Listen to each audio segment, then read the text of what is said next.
अस्सलामुअलैकुम and a very good morning. जागो लाहौर में आप सबको खुश आमदीद कहते हैं जनाब। हंसती मुस्कुराती और ख़ूबसूरत सी सुबह के साथ और बल्कि हल्की हल्की ठंडी सुबह के साथ आप सबको खुश आमदीद कहते हैं जागो लाहौर में। और मैं हूँ मुनीबा आसिफ, इस उम्मीद के साथ कि आप लोग इस वक्त जहाँ कहीं भी होंगे खैरियत से होंगे, अपना ख्याल रख रहे होंगे और साथ ही साथ अपने से मुंसलिक लोगों का भी ज़रूर ख्याल रखा करें, क्योंकि गर्मी की शिद्दत बढ़ती जा रही है और ऐसे में हम एक दूसरे का ख्याल रखें वो ज़्यादा अच्छा है।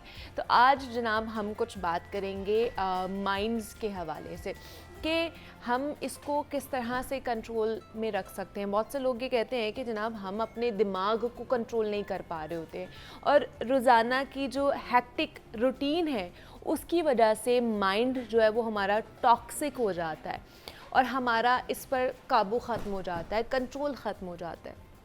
दूसरा ये कि सोशल मीडिया और मोबाइल फ़ोन से हमारे माइंड पर ऐसे असरात पड़ते हैं कि हम बहुत सी चीज़ों पर कंट्रोल अपना खो देते हैं। अगर आपको याद हो तो मैंने कल भी एक ऐसे ही मौजू पर बात की थी कि आज भी इसी मौजू पर बात करेंगे, लेकिन एक और पर्सपेक्टिव के साथ, एक और ज़ाविये से। बात यह है कि आजकल हमारी जो रूटीन है उसमें ऐसी बहुत सी चीज़ें हैं जो हमारे माइंड टॉक्सिफिकेशन का काम कर रही होती हैं, जिन्हें प्रॉपरली अगर रेगुलेट करना बहुत ज़रूरी है और ऐसा करने के लिए लगातार अकाउंटेबिलिटी दरकार होती है।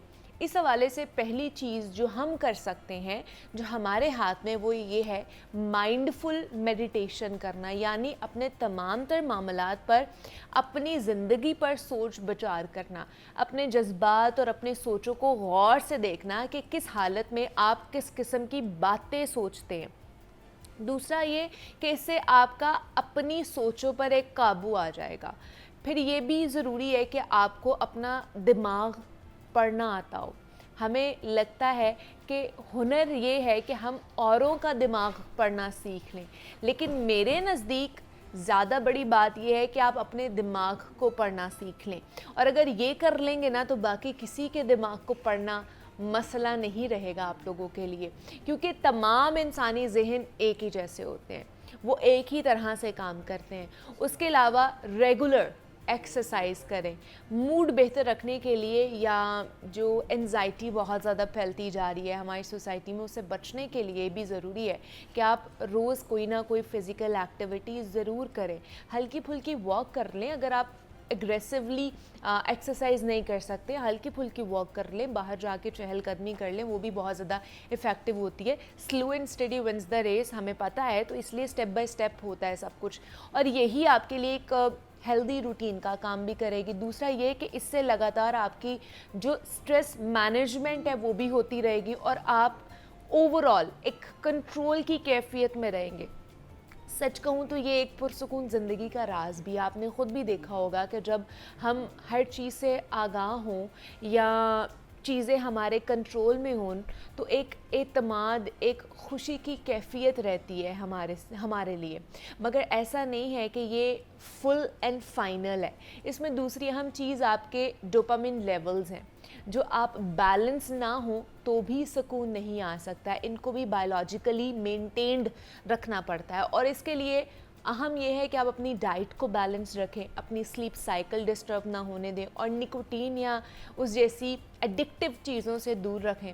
दूसरा ये कि यकीन करें कि एक अच्छा दिमाग पाने के लिए ना यही 3-4 चीज़ें हैं जिस पर काबू दरकार होता है। दूसरा ये कि बाकी मामलात ख़ुद ब खुद ठीक हो जाते हैं।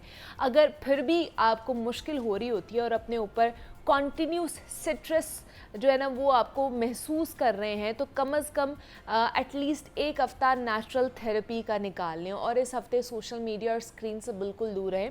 थोड़ा सा टाइम कम कर लें उसका, बिल्कुल दूर तो नहीं रह सकते हैं। वक्फे से आप डीप ब्रीदिंग करें। हमने आपको बताई भी हैं, बहुत सारे एक्सपर्ट हमारे पास आते हैं, इवन दो कि हमारे जो योगा के एक्सपर्ट हैं सुलाफ़े नकवी हमें बता रही होती हैं। इसके अलावा भी बहुत सारे लोगों के सेगमेंट्स हम चलाते हैं जो हमें बता रहे होते हैं कि किस तरह हमने योगा करना है या डीप ब्रीदिंग करनी है। इसके अलावा इन 5-7 दिन के लिए रोज़ाना आपने कुछ ना कुछ लिखना है। आपके दिमाग में क्या चल रहा है वो लिखें, जो भी सोच, जो भी जज्बा आप महसूस कर रहे हैं उसे तवातुर से लिखें। यकीनन आप इससे एक अच्छी कंडीशन में आ जाएंगे जो फुल एंड फाइनल भी होगी। लिखने से बहुत सारा ये भी होता है कि जब आप सोच रहे होते हैं ना, तो आपकी जो सोचें होती हैं वो बहुत ज़्यादा कह लें कि मिक्स एंड मैच हो रही होती हैं। आपको पता नहीं चल रहा होता कि आपने कौन सी सोच को ज़्यादा टाइम देना है, ये कौन सी सोच आपके लिए प्रोडक्टिव है, कौन सी सोच आपके लिए पॉजिटिव है। जब आप उसको इनलिस्ट करते हैं, यानी कि जब आप उसको लिखते हैं, तो आपको पता चलता है कि ये सोच तो मायने ही नहीं रखती है, ये वाली सोच है जो क्रिएटिव हो सकती है, ये वाली सोच है जो मेरे लिए पॉजिटिव हो सकती है, और ये वाली सोच है जो मेरे लिए नेगेटिव साबित हो सकती है। तो जब आप उनको लिखते हैं ना, तो तब आपको पता चलता है कि क्या क्या चीज़ें आपके दिमाग में चल रही होती हैं जो कि बेसूद होती हैं, जिनका कोई फ़ायदा नहीं होता आपको। तो ये भी लिखने से फ़ायदा होता है। तो ये आज का हमारा पैगाम था कि किस तरह आपने अपनी डेली रूटीन को टॉक्सिफिकेशन से निकाल कर एक बेहतर हेल्दी रूटीन बनाना है। तो अभी आगे बढ़ते हैं और जनाब अब कुछ बात कर लेते हैं वेट के हवाले से।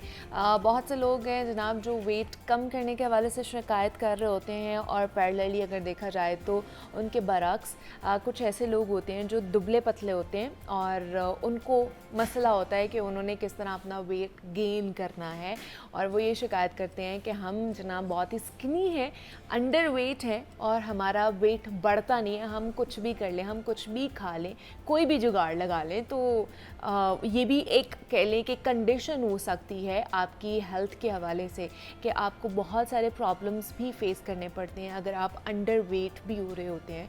तो इसमें बहुत से लोग हैं मुख्तलिफ़ चीज़ों का इस्तेमाल कर रहे होते हैं, मुख्तलिफ़ डाइट का इस्तेमाल भी कर रहे होते हैं कि हमारा वेट गेन हो जाए, लेकिन वो नहीं हो रहा होता, उल्टा वो अपनी हेल्थ को कॉम्प्रोमाइज़ कर रहे होते हैं।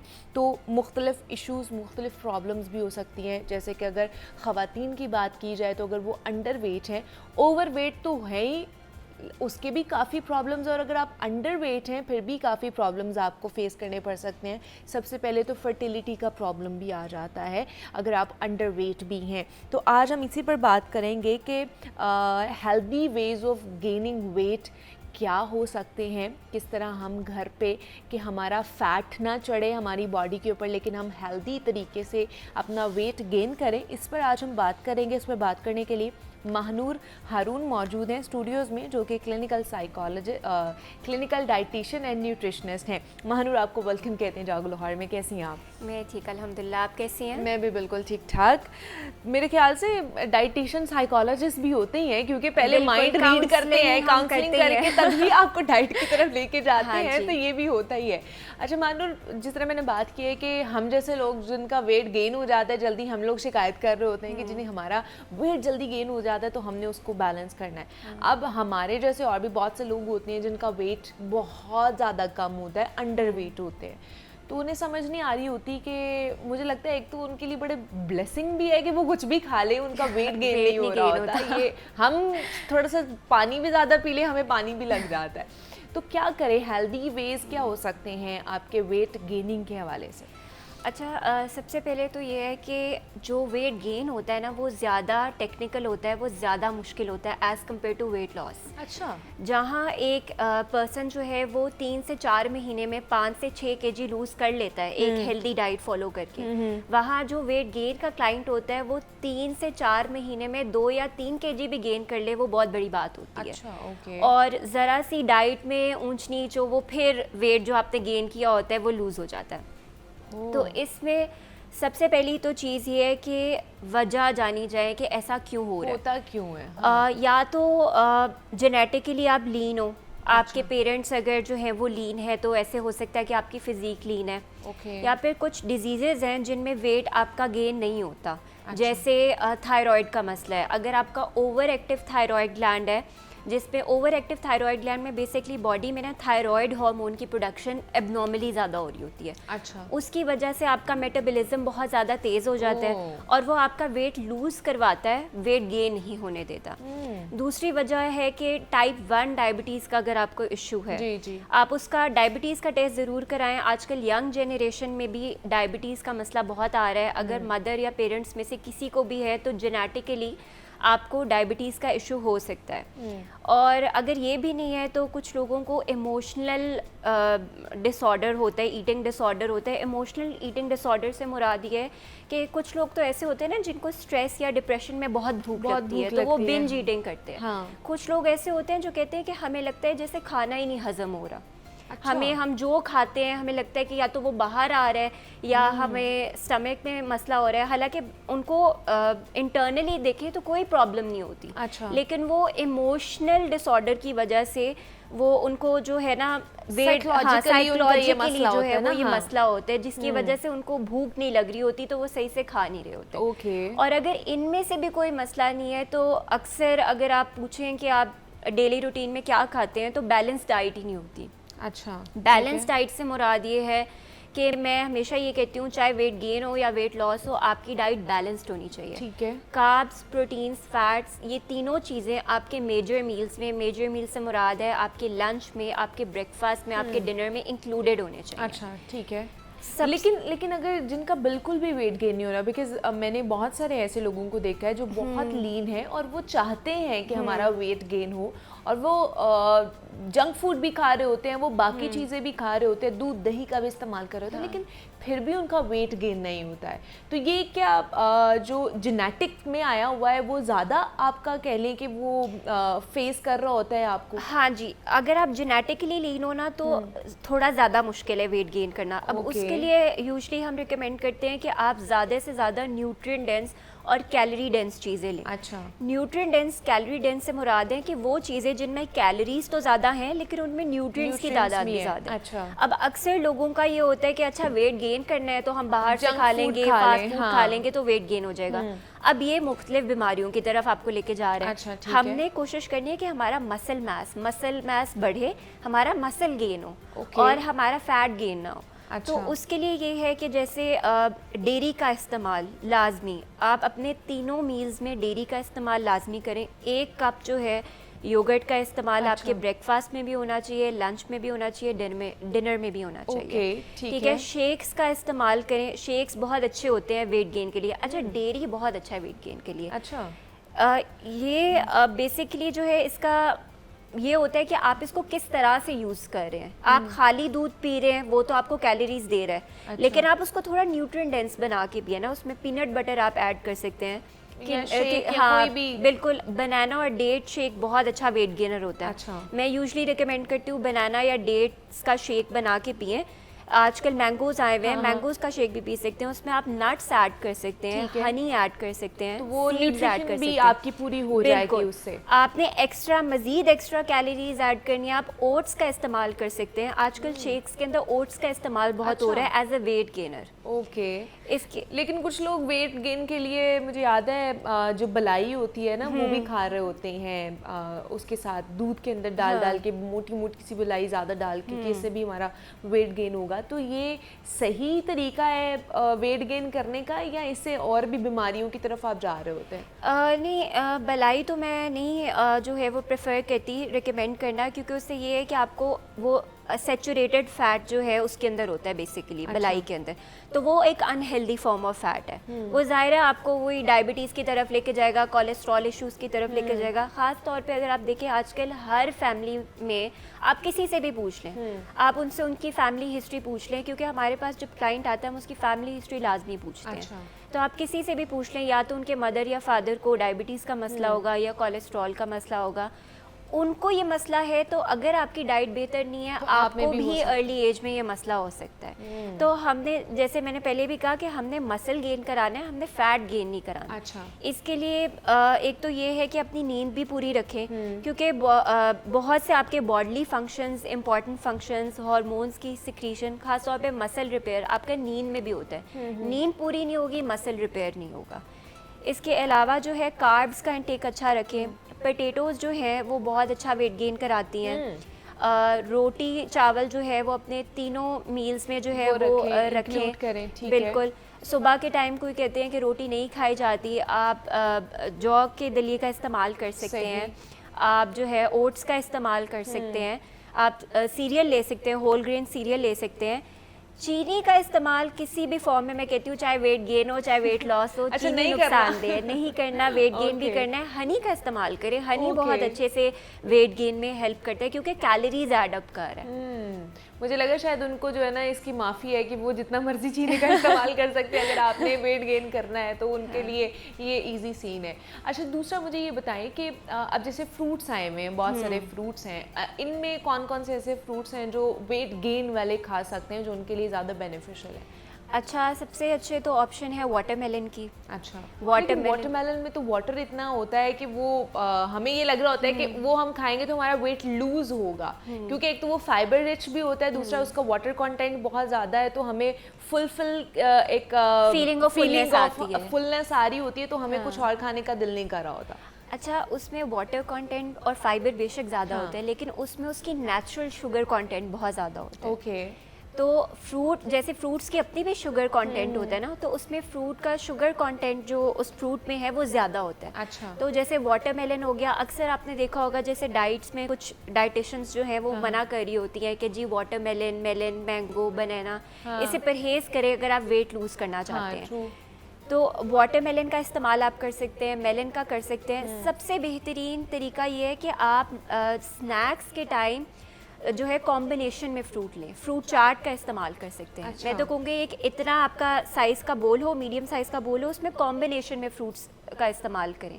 उसके अंदर आप नट्स ऐड कर सकते हैं, वही सीड्स ऐड कर सकते हैं, फिग्स का इस्तेमाल कर सकते हैं। फिग्स बहुत अच्छी होती हैं वेट गेन के लिए। इंजीर जिसे कहा हाँ जी। जाता है, आप वो उसका इस्तेमाल भी कर सकते हाँ हैं। जी। ठीक है। और आप फुल ऑफ फ्रूट्स का एक बाउल जो है ना एक बाउल, हाँ जी, कॉम्बिनेशन में फ्रूट्स का इस्तेमाल करें। उसका इस्तेमाल करें। शेक्स आप पी सकते हैं, जूसेस का इस्तेमाल, स्मूदीज़ का इस्तेमाल कर स्मूदीज का सकते हैं। इस्तेमाल कर सकते हैं। जितनी चीज़ें आप कर सकते हैं, जो भी है ना, वो वेट गेन के लिए आप करें, आपके लिए कोई रिस्ट्रिक्शंस नहीं है। अच्छा, और अगर ये भी नहीं हो रहा, और कुछ लोग होते हैं जैसे वो कहते हैं कि जी फैमिली में शादी आ रही है या कोई इवेंट आ रहा है या अपनी शादी है, तो वेट ज़रा मेंटेन करना है, क्योंकि जाहिर है जो है उसके बाद उन्होंने अपनी प्रेगनेंसी का भी सोचना होता है, तो वो एक हेल्दी वेट गेन बहुत ज़रूरी है, क्योंकि अंडर वेट में कॉम्प्लिकेशंस बहुत आती हैं। तो मैं रिकमेंड करती हूँ कि अगर कुछ ऐसा है और वो कह रहे हैं कि जी हमसे मील्स पूरे नहीं लिए जाते लेकिन हमने इंस्टेंटली वेट गेन करना है, तो या तो वो अपने मील्स को डिवाइड कर सकते हैं, या फिर वो ऐसे कर सकते हैं कि वो सप्लीमेंट्स का इस्तेमाल कर सकते हैं, जैसे इंश्योर है या आइसोकैल है। अच्छा। अब ये इंश्योर और आइसोकैल बेसिकली बट ये इंश्योर तो वो पाउडर फॉर्म में हाँ मेरे जी, ख्याल ये से मिल्क के अंदर डाल के पीते ये हैं। आप मिल्क के अंदर डाल के भी पी सकते हैं, या आप स्मूदीज़ के अंदर डाल के भी पी अच्छा। सकते हैं, और या पानी के अंदर डाल के भी पी सकते हैं। तो Okay. इसके ये होता है कि इसमें एक तो कंप्लीट न्यूट्रिशन मौजूद होती है, वाइटमिन्स और मिनरल्स का एक कंप्लीट आप कह लो कि पैकेज आपको मिल रहा है। ठीक है, तो ये एज ए मील रिप्लेसमेंट भी यूज़ हो सकता है अगर किसी टाइम आपको भूख नहीं लगी। और सबसे इसका बेहतरीन जो टाइम है वो मैं रिकमेंड करती हूँ कि प्री ब्रेकफास्ट या ब्रेकफास्ट के टाइम, क्योंकि उस वक्त आपका मेटाबॉलिज्म बहुत अच्छा होता है, तो वाइटामिन्स और मिनरल्स को वो बहुत अच्छे से यूटिलाइज करता है। ठीक है। तो ये जो विटामिन्स हैं, लेकिन ये भी फिर किसी डॉक्टर से रिकमेंड या कंसल्ट करके करना हाँ चाहिए जी, ना? ये बिल्कुल आप खुद ना लें, क्योंकि आप अगर किसी चीज़ की nutritionist भी से recommend करके- विटामिन की या किसी ऐसी चीज़ की भी ज़्यादती हो जाए तो वो हाँ भी जी। आपके लिए बॉडी के लिए नुकसानदेह है। कभी भी खुद, मैं तो हमेशा ये कहती हूँ कि लोग गूगल से पढ़ के आ रहे होते हैं चीज़ें और टोटके कर रहे होते हैं। इवन कि मुझे एक क्लाइंट मिली, उन्होंने कहा कि मेरा अंदर से सारे जो है वो इंटेस्टाइन में होल्स बने हुए थे, क्योंकि मैं कोई रेमेडी यूज़ करी थी, कोई ज़ीरा और मतलब कोई अपने से ही कोई रेमेडी वो यूज़ कर रही थी जिसमें एप्पल साइडर विनेगर भी था। अच्छा। तो ये चीज़ें जो है वो नुकसानदेह है अगर एक्सेस में आप यूज़ करें। तो टोटकों को भी आपको लिमिटेड अमाउंट में यूज़ करना चाहिए। वेट लॉस, वेट गेन का सबसे बेहतरीन जो हल है वो यही है कि बैलेंस डाइट। दोनों तरीकों में बैलेंस डाइट ही चाहिए, ओवर किसी भी चीज़ में आपके लिए वो बेहतर नहीं है। अच्छा, अब जो अंडर वेट भी होते हैं उनके साथ भी कुछ कॉम्प्लिकेशंस होती हैं, उनके भी मैदे के मसाइल बहुत ज़्यादा होते हैं कि अगर वो कुछ ज़्यादा भी खा लेते हैं तो उनका मैदा जो है ना वो डिस्टर्ब हो जाता है, या उनको तेज़ाबियत हो जाती है, या लूज़ मोशन वगैरह भी लग जाते हैं उन्हें। तो उसके लिए फिर उन्हें कौन सी डाइट लेनी चाहिए अगर उनका इस तरह का प्रॉब्लम भी रहता है, उनको स्टमक का प्रॉब्लम भी रहता है? तो अच्छा, उसके लिए ये है कि एक तो उनकी जो डाइट है ना, क्योंकि अक्सर जो अंडरवेट लोग होते हैं उनको कॉन्स्टिपेशन का मसला बहुत ज़्यादा आ रहा होता अच्छा। है, क्योंकि जाहिर है डाइट में न्यूट्रिएंट्स नहीं जा रहे प्रॉपर अमाउंट में। तो जब कॉन्स्टिपेशन का मसला जा रहा है, आपकी गट हेल्थ वैसी ही वीक है, गट हेल्थ वीक होगी तो आपकी इम्यूनिटी लो है, आप लो एनर्जी सारा वक्त फील करोगे। तो उसमें आपको fibre rich, basically fibre rich foods का भी इस्तेमाल करें। अगर आप बेशक वेट गेन की तरफ जा रहे हैं, फाइबर रिच डाइट जो है आपकी गट हेल्थ को रेगुलेटेड रखती है। और दूसरा ये कि प्रोबायोटिक्स का इस्तेमाल तो आप कर ही रहे हैं योगर्ट की फॉर्म में, जो मैं कहती हूँ कि लंच और डिनर में लाजमी होनी चाहिए आपकी 1 कप दही। ठीक है। अच्छा, दही भी अब जैसे बहुत से लोग हैं वो डब्बा पैक दही यूज़ कर रहे होते हैं, मतलब जो वो मिलते हैं खुला दूध, खुला दही नहीं यूज़ कर रहे होते, तो दोनों का ठीक है या कौन सा दही यूज़ करना चाहिए? अच्छा, दही में भी मैं कहती हूँ कि अगर लेट्स सपोज आपकी जॉब ऐसी है, या आपके घर में सारे ऑफिस गोइंग है और मील प्रेप का टाइम नहीं मिलता, तो आप जो है वो कोशिश करें कि दही छोड़े ना, लेकिन ठीक है बाहर की जो दही होती है वो ले लें, जो पैकेज दही होती है। पैकेज दही यूजली मैं नहीं रिकमेंड करती। अगर आप घर पे बना सकते हैं या अगर आप खुला दही ले सकते हैं वो ज़्यादा बेहतर है। अच्छा। आजकल तो बहुत सारे ऑर्गेनिक स्टोर्स भी आ चुके हुए हैं जिसमें वो मटके में ना दही देते हैं, तो वो बड़ी, एक तो मज़े की भी बड़ी लगती है, दूसरा ये कि वो कह लें कि वो न्यूट्रिएंट रिच भी होती है। पैकेज दही में ज़रा ये होता है कि प्रोसेस्ड होती है, वो पैकेज है, हाँ। उसमें जैसे अक्सर कुछ दही होती है उसमें आपको मीठा भी फील हो रहा होता है, तो ज़ाहिर है उसमें चीनी भी डाली होती है। लेकिन अगर आपको नहीं, मतलब आप घर पे बना सकते तो आप फिर पैकेज ले सकते हैं। ठीक है, मतलब अगर प्रेफरेबली अगर आपको ऑर्गेनिक अच्छा मिल रहा है, खुला दही अगर अच्छा मिल रहा है, अगर घर भी नहीं बना सकते तो वो ज़्यादा अच्छा है, ना कि हमारा जो पैकेज दही होता है। अच्छा, दूसरा मैंने ये भी सुना है कि जब आप 30 अबव होते हो मानो, तो ऑटोमेटिकली आपका जो वज़न है या वेट है वो बढ़ना शुरू हो जाता है। वाकई ऐसा है? स्टडी ने कुछ बताया है इस हवाले से? अच्छा, वो इस तरह नहीं होता, वो इस तरह होता है कि या आपकी डाइट जो है वो बिल्कुल अनहेल्दी हो जाती है, या आप फिज़िकली इनएक्टिव हो जाते हो। जब आप फिज़िकल एक्टिविटी नहीं करें, अक्सर ये होता है कि आप बहुत अच्छा खा रहे होते हो, घर के मील्स खा रहे होते हो, लेकिन लेज़ीनेस, अच्छा, घर पे मतलब घर के आप काम तो कर रहे हो, लेकिन प्रॉपर एक जो वॉक होती है, फिजिकल एक्टिविटी होती है, वो नहीं हो रही होती। फिर अबव 30, जैसे मैंने कहा कि आजकल की फीमेल्स होगी, मेल्स होगी, दोनों में हार्ट की कंडीशंस, डायबिटीज़, बीपी का मसला, ये चीज़ें बहुत ज़्यादा आ गई हैं। अब इनकी जब आप मेडिकेशंस ले रहे होते हो तो जाहिर है मेडिकेशंस के भी साइड इफ़ेक्ट्स होते हैं, या तो आपको उससे भूख बहुत ज़्यादा लग रही होती है, या लॉस ऑफ एपेटाइट हो जाता है, खैर, या फिर ये भी होता है कि आप जो है आप उस मेडिकेशंस की वजह से जो है वो वेट गेन करने लग जाते हैं, तो वो भी रीज़न हो सकती है। या जेनेटिकली ऐसे होता है कि आप अपने, कुछ लोगों की जीन्स में होता है कि जब वो अर्ली 20s या मिड 20s में होते हैं ना, उनकी फ़िज़ीक अच्छी होती है। जैसे हमारी नानी दादियाँ बता रही होती है ना कि हम जब आपकी उम्र के थे हम भी इतने पतले थे, अब हमारा जो है वेट गेन हो गया है, और वो फिर विद टाइम जो है उनका वेट जो है वो गेन हो जाता है। और विद टाइम ये भी होता है ना, वही आपकी वाली बात कि हम कोई एक्सरसाइज या एक्टिविटी नहीं कर रहे होते हैं, बस घर का कामकाज कर लिया और हमें लगता है कि यही हमारा जो है ना हेल्दी एक्टिविटी होगी, या कोई भी हमने एक्सरसाइज यही कर लिया हमने, तो उसी तौर पर हम लेकर चल रहे होते हैं। अच्छा, दूसरा हमें जैसे लगता है कि हम 1 महीने में इतना वेट लूज़ कर लेंगे, लेकिन आइडियली 1 महीने में हम कितना वेट गेन कर सकते हैं जो हेल्दी भी हो? अच्छा, सबसे पहले तो जो मैं अपने क्लाइंट्स को समझाती हूँ ना, वो ये कहती हूँ कि रियलिस्टिक गोल सेट करें। अच्छा। अब बहुत से लोग होते हैं जो कहते हैं कि जी हमने 1 महीने में ना 5-6 kg गेन करना है। जितना आप अनरियलिस्टिक गोल रखेंगे ना, क्योंकि वेट जो है ना वो आपके कंट्रोल में नहीं है जब तक आपके एक्शंस आपके कंट्रोल में नहीं है। आपके एक्शंस, आपकी ईटिंग हैबिट्स आपके कंट्रोल में है, ठीक है। अच्छा लाइफस्टाइल जो है आपने कैसे रखना है, आपने क्या खाना है, मील्स को कैसे प्रिपेयर करना है, ये आपके हाथ में है। ये आप करेंगे अच्छा तो अच्छा खाएंगे भी, और जो है वेट भी आपका जो गोल वेट है, टारगेट वेट है, वो अचीव होगा।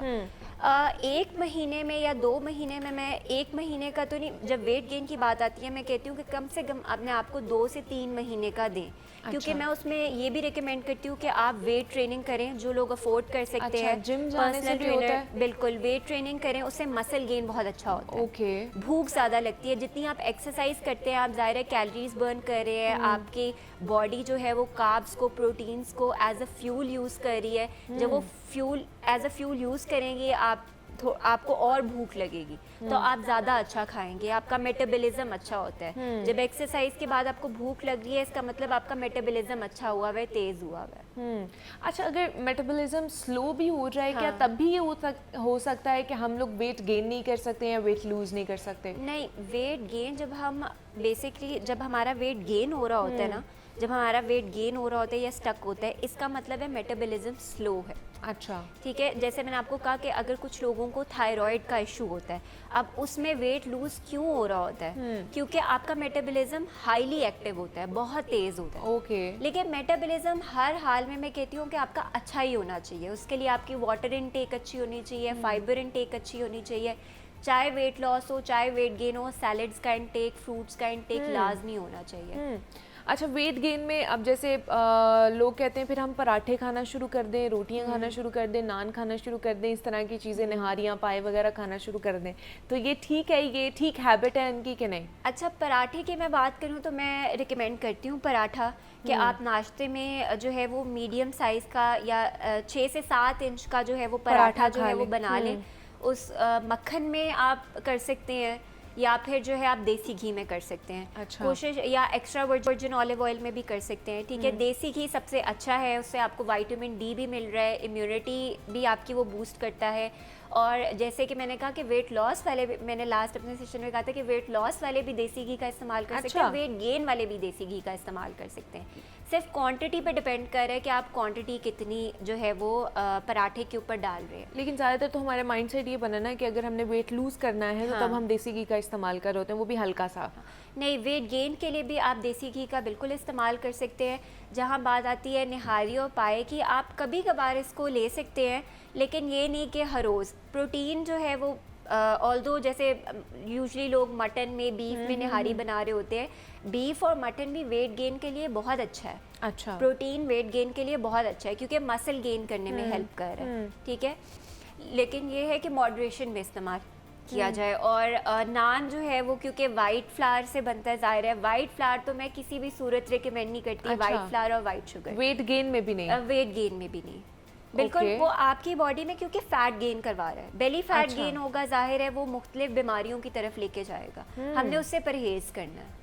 ओके, मतलब चावल का इस्तेमाल करें, चावल का इस्तेमाल Okay. ज़्यादा रेगुलरली करें, चावल वेट गेन में बहुत अच्छा होता है। अच्छा, वो उसका इस्तेमाल कर सकते हैं, और दूसरा रोटी का इस्तेमाल कर सकते हैं, ब्रेड और नान वगैरह का इस्तेमाल नहीं करना? ब्रेड में भी आप होल ग्रेन ब्रेड का इस्तेमाल कर सकते हैं, व्हीट ब्रेड का इस्तेमाल कर सकते हैं, ब्राउन ब्रेड का इस्तेमाल कर सकते हैं, ओट जो है ब्रेड उसका इस्तेमाल कर सकते हैं।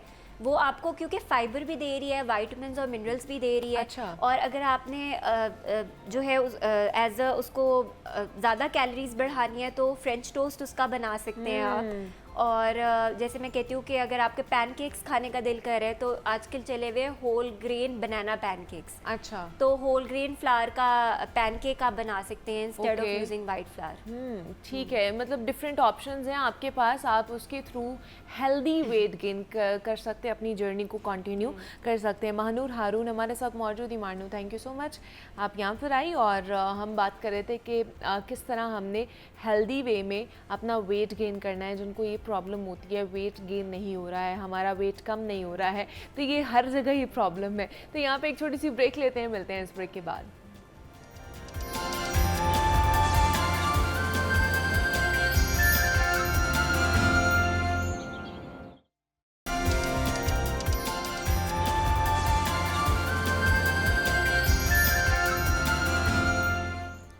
वेलकम बैक टू जागो लाहौर। जनाब, महकमा मौसमियात ने ना रवा हफ्ते से मुल्क भर में और ख़ास तौर पर लाहौर में शदीद बारिशों के हवाले से हाई अलर्ट जारी किया है और मुतल्लिका इदारों को बरवक्त इक़दाम करने की हिदायत भी जा चुकी है। दूसरी जानिब लाहौर में तरक्याती कामों के जाल बिछाए जाने की बातें हो रही हैं और अगर लाहौर में तरक्याती काम शुरू हो गए और ऊपर से बारिशों का सिलसिला शुरू हो गया तो फिर तस्वीर का जो रुख क्या होगा। और उसके साथ साथ ये है कि जनाब मॉनसून से पहले वासा को एक बड़ा धचका लगा है, वो ये है कि पंजाब हुकूमत ने मॉनसून के इंतज़ामात के हवाले से जो फ़ंड्स हैं वो ही नहीं उन्हें अभी तक दिए हैं। तो क्या वजह है इसकी, क्यों अभी तक एलोकेट नहीं किए गए हैं? क्योंकि मॉनसून तो ये आने वाला है, समझें कि ये सामने गली में खड़ा हुआ है और बस आने वाला है। तो क्या वजह है, क्यों नहीं अभी तक काम शुरू हुआ? इस पर बात करने के लिए ज़ैनुल आबिदीन हमारे साथ स्टूडियोज़ में मौजूद हैं। नुमाइंदा लाहौर न्यूज़ ज़ैन आपको वेलकम कहते हैं। जागो लाहौर में कैसे हैं आप? अच्छा हूँ मैं, आप बताएं। मैं भी बहुत अच्छी हूँ। ज़ैन, मॉनसून आने वाला है, जिस तरह मैंने बात की है कि अराउंड द कॉर्नर ही है।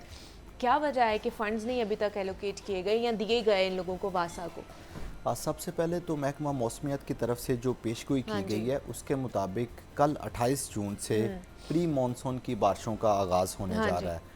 और अभी तक की जो प्रेडिक्शन है उसके मुताबिक इस साल जो बारिशें हैं वो 30 से 35% ज़्यादा होने का अंदेशा जाहिर किया जा रहा है।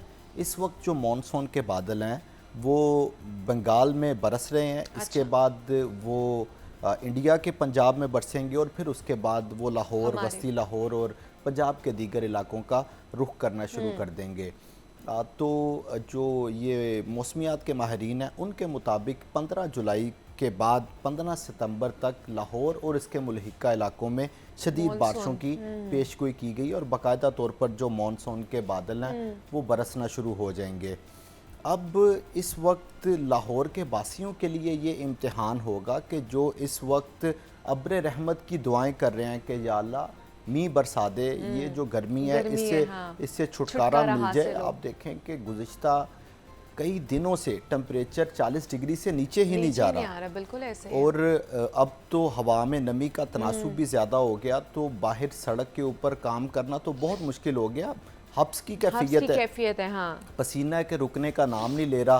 तो ये लाहौरियों की दुआएं कबूल होने वाली हैं, अब्र रहमत बरसने वाली है, लेकिन वो इनकी वजह से जहमत बन जाएगी। इनकी वजह से जहमत बन जाएगी। अगर उस बारिशी पानी के निकास के लिए जो तैयारियां कागज़ों में शो की गई हैं, अगर मौके पर उसका इम्प्लीमेंट ना किया गया तो फिर अल्टीमेटली लाहौर के बासियों को वही लाहौर देखना पड़ेगा जो गुज़िश्ता वो 70 सालों से देखते आ रहे हैं कि लाहौर डूब रहा है। और जो वज़ीर आला पंजाब मरियम नवाज़ है, जो कि उन्होंने भी अपना पहला मानसून बतौर वज़ीर आला देखना है, बिल्कुल तो फिर उनकी कारकर्दगी के ऊपर भी वो एक क्वेश्चन मार्क होगा। अच्छा, लेकिन ज़ैन कितने मंथ्स पहले या कितनी देर पहले जो है तैयारियां की जाती हैं मानसून की, प्री मानसून की जो तैयारियां होती हैं? अच्छा मुनीबा, इस साल इन्होंने इन तैयारियों को बेहतर अंदाज में करने के लिए किसी तरह की कोई टाइमलाइन गुज़ा नहीं की। अच्छा, सितंबर 2023 में जैसे ही मानसून ख़त्म हुआ उसके फौरी बाद मानसून 2024 की तैयारियां शुरू कर दी गई, जो कि तकरीबन 10 महीने पर इनकी जो तैयारियां हैं वो मुश्तमिल हैं। इन 10 माह में जो ड्रेनें हैं उनकी मुसलसल डीसिल्टिंग की जाती रही, जो सीवरेज लाइन है उनकी सफाई की गई और एक रिपोर्ट वज़ीर आला को पेश की गई जिसके मुताबिक इन्होंने 80 किलोमीटर जो बड़ी ड्रेन्स हैं, बड़े नाले हैं, उनकी सफाई कर ली है। 3000 किलोमीटर जो सीवरेज लाइनें हैं उनकी सफाई कर ली है। लेकिन मुझे ये बताइए ज़ैन कि वासा के पास इतनी मैन पावर या फिर जो उसके पास मशीनरी है इस वक्त, वो इतनी केपेबल है कि अगर कोई इमरजेंसी आ जाती है, सिचुएशन बन जाती है इमरजेंसी की, तो वो उसको कोप अप कर सकता है कि नहीं कर सकता? देखें मुनीबा, क्लोज एंडेड इसका जवाब है कि नहीं। इतनी इनके पास कैपेसिटी अभी शहर में मौजूद नहीं है। मतलब हम उम्मीद भी ना रखें ना। लेकिन इसको डिस्कस इस तरह किया जा सकता है कि नशेबी इलाकों में जो डी वाटरिंग सेट हैं वो लगाए जाएं। अच्छा। नशेबी इलाकों से ड्रेनेज के लिए जो वाटर टैंक्स हैं वो बनाए जाएं, वहाँ पे सीवरेज लाइनें ऐसी बनाई जाएं जो कि स्ट्रॉन्ग वाटर के साथ कनेक्ट हों। वहाँ पे एरियाज़ के जो डिस्पोजल स्टेशन हैं उनकी इस्तेदाद कार में इजाफा किया जाए, पंप्स को बढ़ाया जाए। इस चीज़ में भी कोई शक नहीं है, ये भी रोज़े रोशन की तरह आया है कि इस दफ़ा जो 2024-25 का बजट आया उसमें लाहौर का ड्रेनेज सिस्टम बेहतर करने के लिए बहुत फंड्स रखे गए। एटलीस्ट मैंने पिछले 10 साल के जो बजट है उसमें इतने फंड्स कभी भी रिफ्लेक्ट होते हुए बजट में नहीं देखे जितने इस दफ़ा मरियम नवाज़ की गवर्नमेंट ने सीवरेज और वाटर सप्लाई के लिए रखे। और जो ख़ास तौर पर आपने सवाल किया कि क्या इतनी इस्तेदादकार, इतनी सलाहियत और इतनी मशीनरी मौजूद है। तो इस दफ़ा मशीनरी के लिए भी 2 अरब रुपए के फंड्स मुख्तस किए गए, ताकि नई मशीनरी खरीदी जाए जो कि वाटर की ड्रेनेज में हेल्पफुल हो सके। लेकिन उसका इस साल के ऊपर तो किसी तरह का कोई असरअंदाज नहीं होगी। इस साल तो वही पुरानी मशीनरी, वही पुरानी टीम के साथ ही मैदान में उतरना पड़ेगा, लेकिन स्मार्ट वर्क करते हुए इसको बेहतर बनाया जा सकता है, जिसको अभी तक स्मार्ट वर्क नहीं किया जा रहा। स्मार्ट वर्किंग क्या है कि इस मॉनसून की तैयारी के लिए, जो आपने सबसे पहला सवाल किया था कि मॉनसून की तैयारी के लिए फंड्स क्यों नहीं दिए अभी तक? फंड्स का इजरा नहीं किया गया। अगर फंड्स नहीं होंगे तो मशीनरी की बर वक्त मुरम्मत नहीं हो सकेगी। हाँ। आप जो वर्क चार्ज के ऊपर स्टाफ हायर करते हैं, आप उनकी सैलरीज नहीं रख सकते। इसके अलावा कोई डी वाटरिंग सेट किसी से किराए पर लेना पड़ता है, वो आप नहीं खरीद सकते। अच्छा, इनके पास अपनी कोई ऐसी मशीनरी भी नहीं है, ये भी किराए पे लेते हैं, रेंट आउट करते हैं? या अगर ऑपरेशनल जो इनके पास ट्रक होते हैं जो ड्रेनेज के हवाले से हैं, वो भी इनके कितनी रेशो है उसकी? देखिए, सम टाइम किसी जगह पे अगर कोई इमरजेंसी आ जाती है तो फिर इसकी ज़रूरत पड़ती है कि दीगर जो अथॉरिटीज़ हैं उनका सहारा लेना पड़ता है। लेकिन फिर वही बात कि वासा का सिस्टम और वासा की मशीनरी इस काबिल नहीं है कि ये लाहौर में अगर ये 200 मिलीमीटर या 175 मिलीमीटर के करीब बारिश हो जाती है तो इसको वो कैटर कर सके। हमारा जो सिस्टम है, ये जो 6000 किलोमीटर का वाटर सप्लाई और सीवरेज का इंफ्रास्ट्रक्चर है, जो डी वाटरिंग सेट हैं या मशीनें हैं या जेटिंग मशीनें हैं, ये 1 घंटे में 50 मिलीमीटर की बारिश को बर्दाश्त कर सकता है। अच्छा। अगर 50 मिलीमीटर बारिश होती है तो फिर लाहौर को 1 घंटे में क्लियर कर दिया जाता है। लेकिन जिस तरह ये मौसमियाती तब्दीलियां आ रही हैं, लाइक लास्ट टाइम लाहौर में 291 मिलीमीटर बारिश हो गई और उस दिन की प्रेडिक्शन ये थी कि आज 35 से 40 मिलीमीटर बारिश है और वो एक्स्ट्रा बारिश होगी। और 291 वो तब खबर भी जारी की गई कि ये 60 से 65 साल का जो रिकॉर्ड है वो टूट गया, इतनी बारिश कभी हुई नहीं। और ये वही है जो आप बारहा डिस्कस करती हैं कि मौसमियाती तब्दीलियां आ रही हैं। 35-40 मिलीमीटर बारिश, 291 मिलीमीटर बारिश हो गई। अब उसके लिए ना गवर्नमेंट तैयार है, ना वासा तैयार है और ना दीगर इदारे तैयार हैं अगर इस तरह की कोई अनफोर्सीन बारिश हो जाती है। नहीं तो क्यों तैयार नहीं है? मतलब इनका कोई रिलेशन नहीं है? बिकॉज पीडीएमए ने तो अलर्ट जारी कर दिया है, महकमा मौसमियात भी अपना बता रहा है कि ये इस तरह और इतनी देर तक ये बारिशें रहनी है, तो कोई रिलेशनशिप्स नहीं है। क्या वजह है इसकी? असल में गवर्नमेंट समझती है कि हमने अपना जो सारा बजट है वो अब सीवरेज और वाटर सप्लाई के ऊपर थोड़ी ना धकेल देना है, वो अपनी दीगर मेन मसला ये है लाहौर का। तो देखें, मेन मसला फिलहाल यही है। हाँ, आज के दिन में तो सबसे बड़ा मसला यही है कि आप मॉनसून सर पे आन पहुंचा है, आपने अभी तक फंड्स नहीं दिए, मशीनरी की मशीनरी की मुरम्मत हो चुकी है। अच्छा। बेशतर मशीनरी ऐसी है कि जिसको मुरम्मत किया जा चुका है उसको आउटसोर्स करके, लेकिन इसके बावजूद सुकम अभी भी बेशतर मुकामात पर मौजूद हैं। जो लाहौर की मरकजी शाहराएं हैं उसको फिलफोर क्लियर कर दिया जाएगा। अच्छा। लेकिन जो आउटर पैराफेरीज हैं वहाँ पे सिस्टम मौजूद नहीं है। शादरा के इलाके में सिस्टम मौजूद नहीं है, उसकी जो ड्रेनें हैं उसकी अभी मुकम्मल तौर पर डीसिल्टिंग नहीं हो सकी। ताजपुरा का इलाका है, सर्कुलर रोड के इलाके हैं, केनाल रोड के इलाके हैं, ठोकर न्याज बेग है। फिर जो LDA की अपनी सोसाइटियाँ हैं, लाइक जोहर टाउन है, अलामा इकबाल टाउन है, गुलशन रावी है, समनाबाद स्कीम है, चाइना स्कीम है, यहाँ पे इतना सलाहियत का हामिल सिस्टम मौजूद नहीं है कि वो पानी की ड्रेनेज कर सके। आप अगले 2-3 दिनों में अगर बारिश होती है तो आप देखेंगे कि ताजपुरा में जो निज़ाम ज़िंदगी है वो मफलूज हो जाएगा, 2 से 3 फीट तक बारिशी पानी जमा हो जाएगा। हमने उस पानी के फिलफोर निकास के लिए वाटर टैंक्स भी नहीं बनाए। 2021 में इसकी अप्रूवल हुई, ये ताजपुरा B ब्लॉक के वाटर टैंक की। अब आके 2024-25 के बजट में वो रिफ्लेक्ट कर रहा है कि हम बिल्कुल बनाएंगे और उसके लिए भी फंड। बड़ा मुश्किल काम है ये टैंक्स बनाना। और देखें, मेरे नज़दीक तो ये कोई इतना ज़्यादा मुश्किल काम नहीं है और कोई इतना टेक्निकल काम भी नहीं है और इतना कोई एक्सपेंसिव भी नहीं है। हाँ, ये है एक्सपेंसिव नहीं, इतना कोई एक्सपेंसिव भी नहीं है। ज़ेरे ज़मीन एक कमरा बनाना है, एक आपने लाइन बिछानी है। मैं गो के एक टेक्निकल आदमी नहीं हूँ, लेकिन ये समझ चुका हूँ कि ये इतना कि वाटर टैंक का काम है। खैर, वाटर टैंक के ऊपर भी पॉजिटिव क्रिटिसिज्म हो सकता है, वो फिर किसी दिन आपके प्रोग्राम में उसके ऊपर डिस्कस कर लेंगे। लेकिन ये ज़रूरत इस अमर की है कि बारिशी पानी को महफूज बनाने के लिए उन वाटर टैंक को प्रायोरिटी के ऊपर बनाया जाए। अब उनकी प्रायोरिटीज़ देखें कि ये आपके ऑफिस के करीब कश्मीर रोड, वहाँ पे वाटर टैंक इन्होंने बनाना शुरू किया, बेचारा 2.5-3 साल तक वो मुकम्मल नहीं हो सका। आज भी सर्कुलर रोड पे जो पार्क है उसके अंदर वाटर टैंक है, वो भी अभी तक मुकम्मल नहीं हो सका। लोगों से पार्क की सहूलत भी छीन ली और वाटर टैंक भी मुकम्मल नहीं हुआ, और जो पैसे लग रहे थे, जो फंड्स लगे हैं, वो तो ज़ाया हो गए ना, क्योंकि उसको अब दोबारा से फिर रीस्टार्ट किया जाएगा उस चीज़। देखें, अगर फंड्स की तो बात अगले मरहले में है, जो आप प्रोजेक्ट लेकर आए अगर वो मुफादे आमा को फ़ायदा नहीं दे पा रहा तो वो सारे फंड्स भी ज़ाया हैं, आपकी तमाम तर नहीं। तो ये हुकूमतें ऐसा करती क्यों हैं कि अगर पिछली हुकूमत आई उसने अगर एक प्रोजेक्ट शुरू किया, अगली हुकूमत आई तो उसने उसको निगलेक्ट कर दिया। ये तो मुफादे आमा के लिए होना चाहिए ना कि हुकूमत की इसके ऊपर तख्ती लगनी चाहिए। अगर चले लग भी जाती है, लेकिन अगर मुफादे आमा के लिए काम हो रहा है फिर तो आपको उसको परसू करना चाहिए। ये बिल्कुल आपने ना अब सियासतदानों की पल्स के ऊपर हाथ रख दिया है। ये असल में तख्तियों का रोल है। अगर बुज़दार हुकूमत का कोई प्रोजेक्ट जो नई आने वाली हुकूमत है वो प्रोलॉन्ग करेगी तो सारे लोग कहेंगे कि देखें जी बुज़दार की पॉलिसी कितनी अच्छी थी, उसने वाटर टैंक बनाए। भाई अभी भी तो आपने वाटर टैंक का प्रोजेक्ट दे दिया ना, तो वो भी तो बुज़दार दौर की ही तख्लीक थी।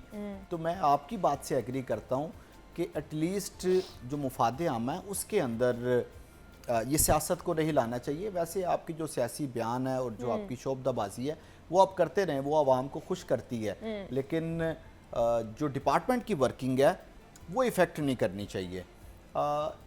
इस बात को अब कुछ इस तरह समराइज़ करता हूँ कि मॉनसून के इंतज़ामात के हवाले से दावे तो बहुत किए जा रहे हैं कि तैयारियां पूरी हैं, लेकिन अभी भी कुछ चीज़ें होना बाकी हैं। तो फिर ये हमारे जो देखने वाले हैं ज़ैन, फिर उन्हें ये बता देना कि उन्होंने अपने तहत आप ही काम करना है और बारिशी पानी को खुद ही उसका निकास करना है। कौन कौन से एरियाज़ हैं जो ज़्यादा इफेक्ट हो सकते हैं इससे? देखें जी, 26 नशेबी इलाके हैं जिनको वासा की तरफ से डिक्लेयर कर दिया गया है कि ये नशेबी इलाके हैं और गुज़िश्ता कई सालों से उनको डिक्लेयर किया जा रहा है। अच्छा। और गुज़िश्ता ये 1 दहाई की बात की जाए तो 1 दहाई में 10 सालों में इन्होंने 10 नशेबी इलाके भी ख़त्म नहीं किए। जब आपको पता है कि ये 26 इलाके नशेबी इलाके हैं तो फिर कोई ऐसी पॉलिसी लेके आएँ कि हर साल बाद या 2 साल बाद एटलीस्ट वो नशेबी इलाकों की तादाद कम होती रहे। ये इसमें ख़ास तौर पर जो सेंट्रल लाहौर के एरियाज़ हैं उनको ज़्यादा ख़तरनाक डिक्लेयर किया गया। वहाँ पे बारिशी पानी ज़्यादा जमा होगा। लाइक आपका ये लक्ष्मी चौक है। अच्छा। फिर उसके बाद ग्वाल मंडी वाला मेरा लक्ष्मी चौक मतलब आपके ऑफिस के पास है ना। फिर मैं तो यहाँ रहती भी नहीं। तो आप असल में लाहौर में तो रहती हैं, तो लाहौर वालों का ये लक्ष्मी चौक है। लक्ष्मी चौक हर साल डूबता है। इस दफ़ा हमारी दुआ है कि वो ना डूबे। फिर उसके बाद ग्वाल मंडी के एरियाज़ हैं, मॉल रोड के एरियाज़ हैं, नाबा रोड है, सुप्रीम कोर्ट रजिस्ट्री के एरियाज़ हैं। अच्छा। फिर उसके बाद कुर्तबा चौक है, जेल रोड है, ये टुलिंटन मार्केट के एरियाज़ हैं। तो इन तमाम एरियाज़ को 26 एरियाज़ हैं जिनको डिक्लेयर किया गया कि ये नशेबी इलाके हैं। वहाँ पे क्या किया जाएगा कि डी वाटरिंग सेट लगा दिए जाएंगे। वही बारिशी पानी जो 3-4 घंटे में निकास होना है उसको ज़रा 6-7 घंटे लग जाएंगे और उसके बाद एक प्रेस रिलीज जारी कर दी जाएगी। मैं ये सोच रही हूँ ज़ैन कि ये वो इलाके हैं जहाँ पे पॉलिटिकल एक्टिविटीज़ भी ज़्यादा होती हैं, जहाँ पर इदारे भी ज़्यादा हैं, जिनकी तादाद ऑब्वियसली सेंट्रल लाहौर में ही सारे हाई कोर्ट है, बाकी चीज़ें हैं, असेंबली यहाँ पे बनी हुई है, गवर्नर हाउस यहाँ पर ये सूरत हाल है कि जहाँ पर ये सियासी गढ़ जिसको कहा जाता है वहाँ पर ये सूरत हाल। बिल्कुल ठीक कह रही हैं। असल में ना जब ये बड़ी बिल्डिंग्स बनाई गई और ये तमाम रोड्स बनाए गए, ये भी बड़ा अनफॉर्चुनेट है कि उस वक्त हम ड्रेनेज और सीवरेज का किसी तरह का कोई ख्याल नहीं रखते। LDA ने जितनी भी स्ट्रक्चर प्लान रोड्स बनाई उसके साथ ड्रेनेज का सिस्टम मौजूद नहीं है। तो वो सिस्टम मौजूद होता, सिस्टम के साथ पैरेलल सिस्टम को चलाते तो ये तमाम चीज़ें बेहतर होती। आज हम ये डिस्कस ना कर रहे होते और हम ये दुआ करने पे मजबूर ना होते कि जनाब आपने ही दुआएं करनी है कि बारिशें कम बारिशें होंगी तो हम ये जो ज़हमत है इससे बच सकेंगे और रहमत का मज़ा ले सकेंगे। हमारे साथ ज़ैनुल आबिदीन मौजूद है। ज़ैन, थैंक यू सो मच कि आप यहाँ पर आए और यहाँ पे ब्रेक लेते हैं, मिलते हैं इस ब्रेक के बाद।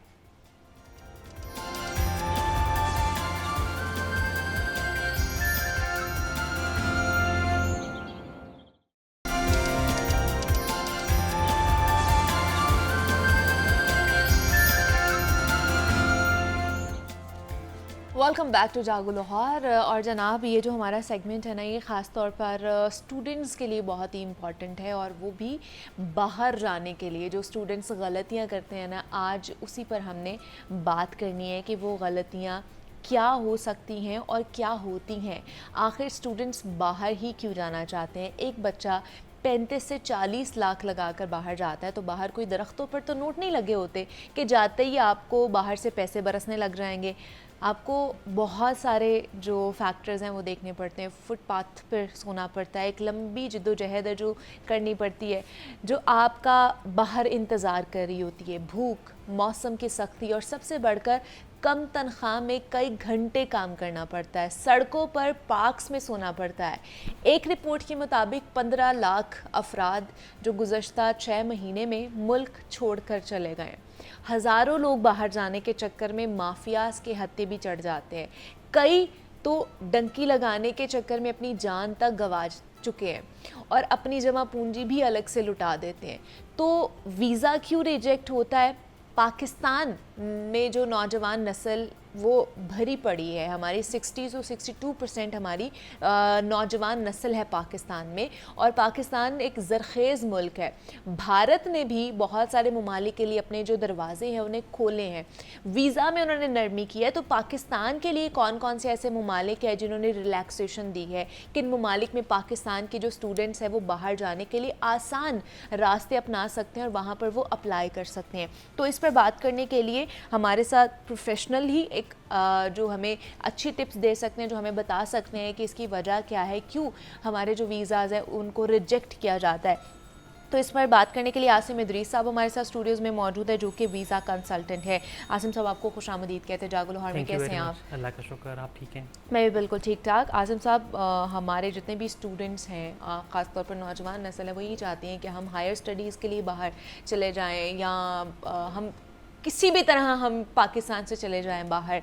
लेकिन सबसे पहले मुझे बताइए, आजकल मैं सुन रही हूँ कि वीज़ाज़ रिजेक्ट बहुत हो रहे हैं। कौन कौन सी कंट्री जो है वो इवन दो के स्टूडेंट वीज़ाज़ भी रिजेक्ट कर रही है? जी बिल्कुल, आजकल ये चैलेंजेस बहुत ज़्यादा हैं, और अनफॉर्चुनेटली पाकिस्तानी स्टूडेंट्स जो स्टडी के लिए ऑस्ट्रेलिया या कनाडा अप्लाई कर रहे हैं, उनकी एक बहुत बड़ी तादाद है जो रिक्वायरमेंट पूरी करने के बावजूद उनके वीज़ाज़ रिजेक्ट हो रहे हैं। स्पेशली ऑस्ट्रेलिया की रिजेक्शन रेट अगर हम देखें तो 80 to 90% स्टूडेंट्स के वीज़ाज़ रिजेक्ट हो रहे हैं। और उसमें जो सबसे बड़ा जो रिजेक्शन के अंदर एक वो रीज़न बता रहे हैं, वो ये उनकी तरफ से ये रिजेक्शन बताई जाती है कि we suspect that you would not come back. यानी कि आप अपनी स्टडी कंप्लीट करने के बाद हमारे सिस्टम पे बोझ बनेंगे और वापस नहीं आएंगे। तो ये एक बहुत बड़ी रीज़न है जो रिजेक्शन की। दूसरा, अनफॉर्चुनेटली उसमें जो नॉन जेन्युइन स्टूडेंट्स जो वहाँ पे माजी में गए हैं, उनका भी एक रोल रहा है कि जब वो अपनी स्टडी कंप्लीट करके उनको ऑफिशियली वहाँ से अपने होमलैंड वापस विज़िट बैक करना चाहिए, तो वो वहाँ पे वापस नहीं आते। तो डेफिनेटली उनकी एम्बेसीज के पास सारा रिकॉर्ड होता है, वो स्टैटिस्टिक्स को ऑब्जर्व कर रहे होते हैं। तो इसमें थोड़ा सा हमारे एंड पे भी मिस्टेक है, जिसको थोड़ा सा देखना चाहिए। बिल्कुल ऐसे ही है। तो किस तरह की मिस्टेक्स हम कर रहे होते हैं? कोई हम लोग पेपर वर्क में भी स्टूडेंट्स कर रहे होते हैं, डॉक्यूमेंटेशंस में भी, या इस चीज़ों में भी, जिसकी वजह से रिजेक्ट होते हैं? देखिए, उसमें जो स्टूडेंट ऑस्ट्रेलिया या कनाडा चला गया है, उसके पास स्टडी कंप्लीट करने के बाद पोस्ट स्टडी वर्क की अपॉर्चुनिटी है। पोस्ट स्टडी वर्क मीन ये कि आप वहाँ पे जब अपनी स्टडी कंप्लीट कर लें, तो स्टडी कंप्लीट करने के बाद आप थ्रू प्रॉपर चैनल वहाँ पे जॉब के लिए अप्लाई करें। अच्छा। और अगर आप एलिजिबिलिटी पे कंप्लीट पूरा उतरते हैं तो आपको वहाँ पे जॉब मिलेगी। लेकिन उसके लिए you have to come back to your homeland और दोबारा से आपने विजिट करके अप्लाई करना है, और वो बहुत नॉर्मल सा तरीका है और लेजिटिमाइज्ड है, लीगल है, उसके मुताबिक आप वापस जाके सर्व कर सकते हैं। तो वो मिल जाता है दोबारा से आपको वीज़ा? बिकॉज लोग फिर स्टूडेंट्स के दिमाग में ये होगा ना कि अगर हम एक दफ़ा वापस चले गए तो शायद हमें वीज़ा ना मिले। देखिए, जब हम पोस्ट स्टडी वर्क की बात करते हैं तो वहाँ पे किसी भी फॉरेन कंट्री में उसकी रेलेवेंट अथॉरिटी आपको जॉब ऑफ़र कर रही हैं, और जॉब ऑफ़र के साथ साथ वो आपको वीज़ाज़ की एक्सटेंशन की भी परमिशन देते हैं। अच्छा। तो उसमें इतना बड़ा चैलेंज नहीं है, सिर्फ ये है कि आपको you have to come back to your country और दोबारा से आप इजीली अपना वीज़ा एक्सेप्ट कर करा सकते हैं हाँ। ये चीज़। इसके अलावा दूसरी जो चीज़ है वो ये है कि अनफॉर्चुनेटली जो पाकिस्तान का थोड़ा सा एक इशू आ रहा है, यहाँ पे जो लोग आउट ऑफ कंट्री जाते हैं उनकी प्रेफरेंस ये होती है कि जी हमने किसी भी तरह से अपनी स्टडी अगर उनकी डिसकंटिन्यू भी हो जाती है या उसको कंप्लीट नहीं कर सकते, उनके पास इतने फंड्स नहीं है, फाइनेंसेस नहीं हैं, उनको वहाँ पे जॉब और जॉब्स नहीं मिल पा रही, तो वो क्या करते हैं कि वो अपनी स्टडी को भी इनकम्प्लीट छोड़ देते हैं। अच्छा। अब जब स्टडी को आप इनकम्प्लीट छोड़ेंगे तो यूनिवर्सिटी फ़ौरन होम ऑफिस को कंप्लेन करती है और आप यकीन कीजिए कि यूके में तकरीबन 2000 प्लस स्टूडेंट्स को उन्होंने वहाँ से आइडेंटिफाई किया है और उनको डिपोर्ट किया है, जो हमारे मुल्क की बदनामी का एक बड़ा बाइस बने। तो इस हवाले से थोड़ा सा यहाँ पे स्टूडेंट्स को अवेयर भी करना चाहिए कि अगर आप स्टडी के लिए जेन्युइन जा रहे हैं तो सबसे पहले अपनी स्टडी को कंप्लीट कीजिए। ठीक है। स्टडी कंप्लीट करने के बाद लिस्टमाइज तरीके से जॉब को एक्वायर करें और जॉब करें उसके अंदर।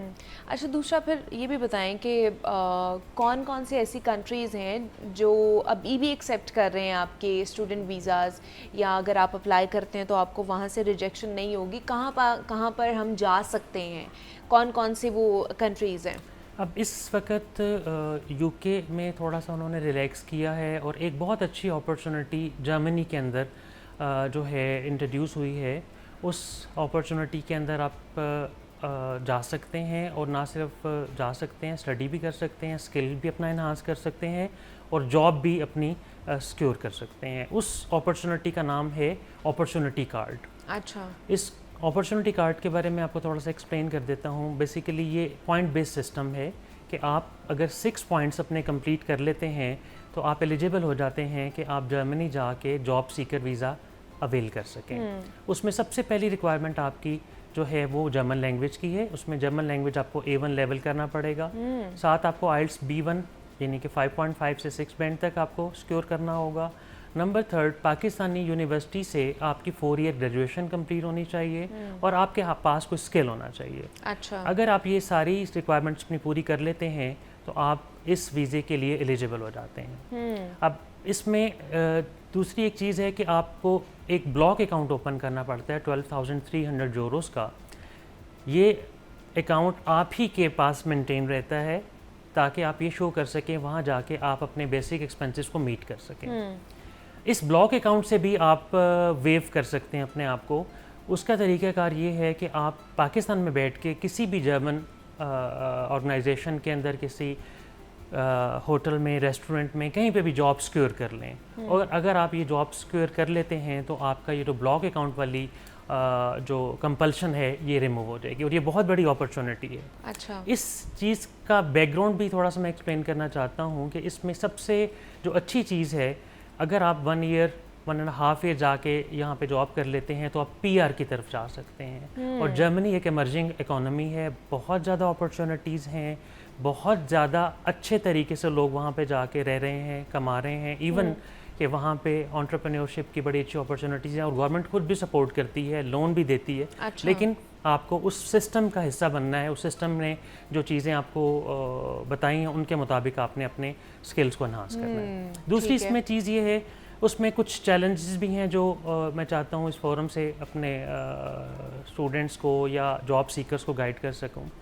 पाकिस्तान में अनफॉर्चुनेटली जो सबसे बड़ा चैलेंज है वो ये है कि हमारे यहाँ पे स्किल्स पे इतना काम नहीं होता, लैंग्वेज पे इतना काम नहीं होता। अभी आपने इंडिया की बात की है, इंडिया में इंटरमीडिएट और ग्रेजुएशन लेवल पे एक language, either German, Chinese, Japanese, तमाम लैंग्वेज कंपलसरी हैं कि आपने अपनी रेगुलर स्टडीज़ के साथ साथ ये एजुकेशन लेनी है। ओके।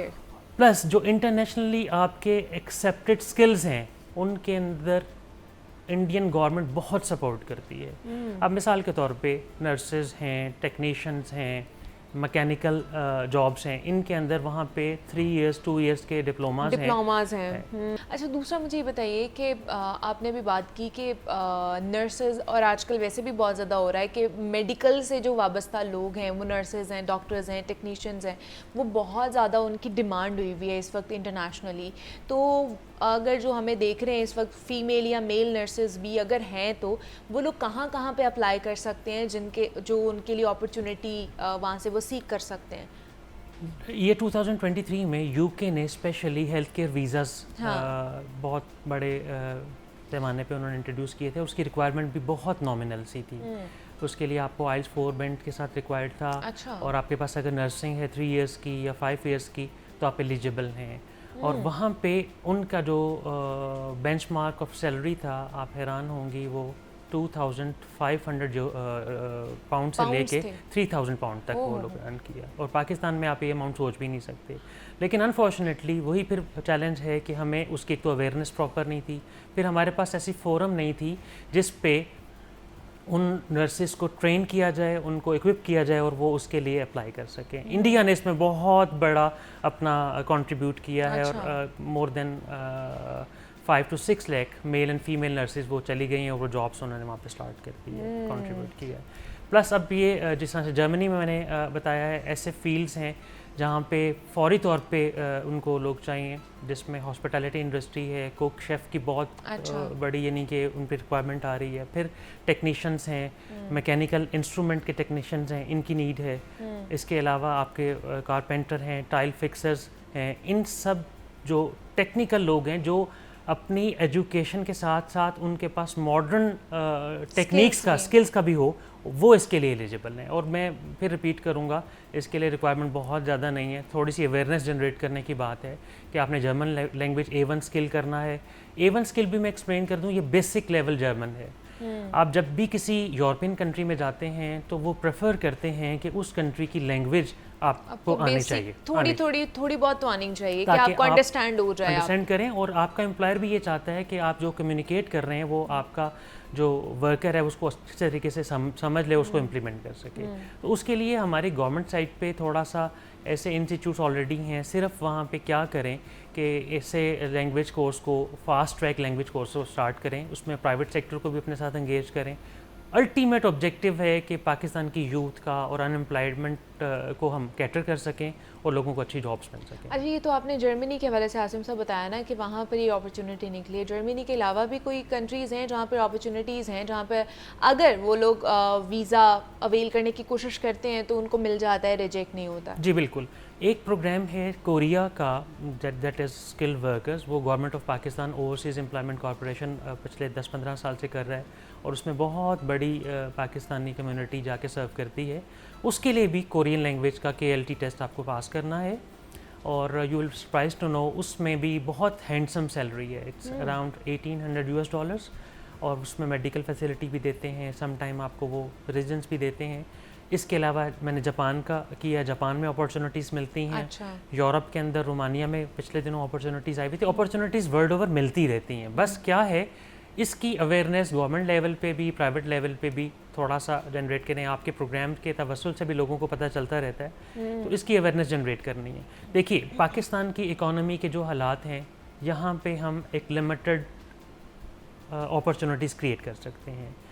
हमें ये चाहिए कि वर्ल्ड ओवर जहाँ जहाँ अपॉर्चुनिटीज़ निकल रही हैं, आजकल आपके हाथ में पूरी दुनिया की रिक्वायरमेंट्स आपके सामने हैं। थोड़ा सा आप सर्च करें, आपको अपॉर्चुनिटीज़ मिल सकती हैं। उसको अवेल करने के लिए रेलेवेंट रिक्वायरमेंट पूरी करें।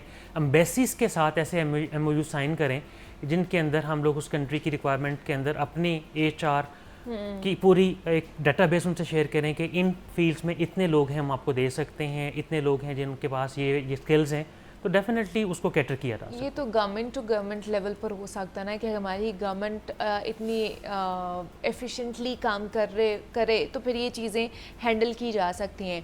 अच्छा, दूसरा स्टूडेंट्स के लिए ख़ास तौर पर कौन सी कंट्री में वो बिल्कुल भी अप्लाई ना करे जहाँ से उनको रिजेक्शन आ जाएगी?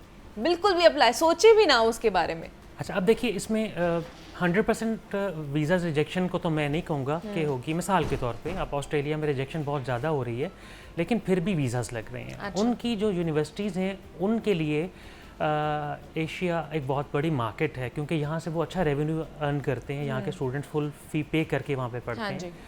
अब उसकी रिक्वायरमेंट में ये है कि डेफिनेटली हमारा जो स्टूडेंट है जो यहाँ पे टॉप रैंक यूनिवर्सिटी से पढ़ के जा रहा है, उसकी आइल्स की रिक्वायरमेंट पूरी हो रही है या उसने बाकी सारे स्किल्स पूरे किए हुए हैं, तो उसका वीज़ा रिजेक्ट नहीं हो रहा। ये नहीं हो रहा कि बिल्कुल ही 100% है, लेकिन वो ये देखते हैं कि अगर आपकी फाइनेंशियल इतनी सॉलिड नहीं है, आपके आइल्स का इतना अच्छा बैंड नहीं है, आपके एकेडमिक CGPA इतना अच्छा नहीं है, तो फिर वो रिजेक्ट कर देते हैं। जो टॉप के 90% से अबव वाले लोग हैं वो तो वीज़ा आज भी सिक्योर कर रहे हैं। अच्छा। दूसरी बात है, अगर आपकी डेस्टिनेशन एक रिजेक्ट हो रही है तो मल्टीपल ऑप्शन यूरोप की कई आपके पास हैं जहाँ से आप जाके पढ़ सकते हैं। Hungary is a good option जहाँ पे लोग जा रहे हैं। इसके अलावा स्वीडन में लोग जाके पढ़ रहे हैं। जर्मनी में स्टूडेंट वीज़ा जो है वो बड़े ज़्यादा हैं। गवर्नमेंट यूनिवर्सिटीज़ में आज भी जर्मनी में फ्री ऑफ कॉस्ट एजुकेशन है। अच्छा। लेकिन उसके लिए आपको B1 लेवल जर्मन करना है, प्लस उस यूनिवर्सिटी की जो रिक्वायरमेंट्स हैं उनको फुलफ़िल करना है।